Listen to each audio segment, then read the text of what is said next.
Hey guys, so today's going to be a story time video. Recently, I've really been reflecting on my time working as a cocktail waitress at a strip club, and a lot of crazy, insane things have happened. Hold on a second, let me take a sip of wine because I need wine for this story. If you guys have read my book, you would know that one of my secret occupations while living in Los Angeles was that of a cocktail waitress at a strip club, and I never really made mention of it in any of my videos because I was always really embarrassed about it. I was worried about how people would perceive me, and honestly, I don't think it's that bad of a job, and I don't really care anymore, and I'm just gonna come out with it. I was a cocktail waitress at a strip club! You would get a lot of different customers coming into my job. You'd have people from all social classes. You'd have like your gangbangers in one corner, Asian businessmen in the other, the white guys who drink Bud Light. So this particular story happened to me about 2 months after I started working as a cocktail waitress at the strip club, and there's this one really nice looking guy that came in. He kind of reminded me of Santa Claus. He was on the heavier side.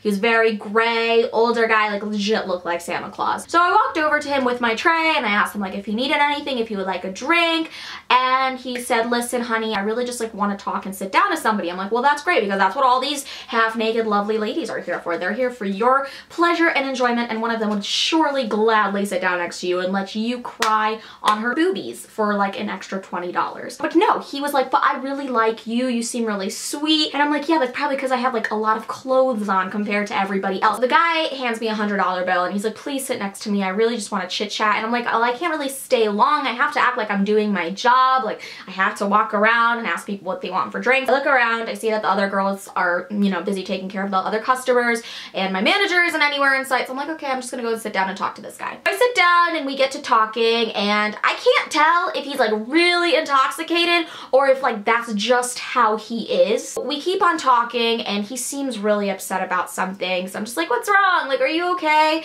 And listen, every guy that comes into the strip club, he's either drunk, really happy because it's like his bachelorette party, or he's like really upset about something. It usually 9 times out of 10 has to do with another woman. That's fine, like that's what those kind of places are for. It's kind of like therapy for some men. Some men go there and they just relieve their stress by looking at boobies. And I ask him like the typical questions that I ask every single customer. Where are you from? What do you do? Oh, cool. That's really interesting. Awesome. Oh yeah, I'm from Connecticut. Yeah, I moved here because I want to be an actress and now I work at a strip club. It's really great. This just goes on, and as we keep talking, I do realize that he is like indeed intoxicated. This was around the time that my cat Bob Marley passed away, so I don't know how we got into the topic of cats, but we did. I think it's because I brought it up, because honestly, like I always bring up my pets when I talk to people, even if it's like in a really inappropriate setting. There will be half-naked people everywhere and I'll be like talking to people about my dog and like showing them pictures of Frank.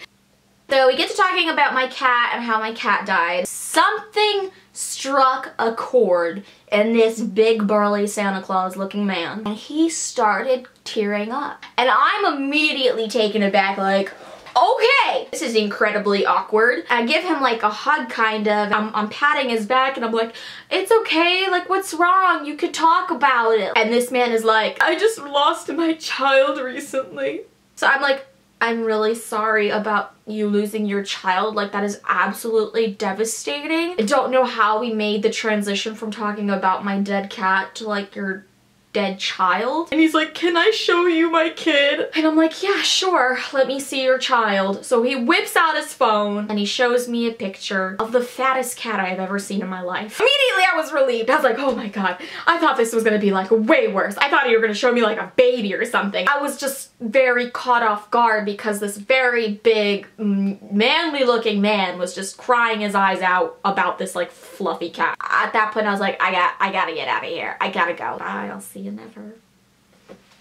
So I get up with my tray and I walk away. I'd probably been sitting with him for maybe like 15 minutes, and I walk around the room, and by the time that I make it back to where he is sitting, he's not there anymore. But I notice there's like 5 strippers all like crowding around the area, and there is like an intense struggle going on. So I look down and I see that the man is lying down on his back and crying. So I run over because like this guy gave me $100, so I was like, I kind of owe it to this guy to like help him out. Like I hope he's not like having a seizure right now. All of these strippers are like in their big giant stiletto heels and their legs are wobbling as they're feebly trying to pull this man up from the ground. So like I rush over, and the worst part of all of this is there's like 3 other guys sitting around us just watching us pick up this like 500-pound man off of the ground. Eventually all of the strippers just give up because he's not even helping us out. He's not even like trying to get up. It's just nap time at the strip club. And finally the manager and the security guards, they walk over and they pick him up, and then some other guy comes over that says he's his nephew, and he's like, it's okay,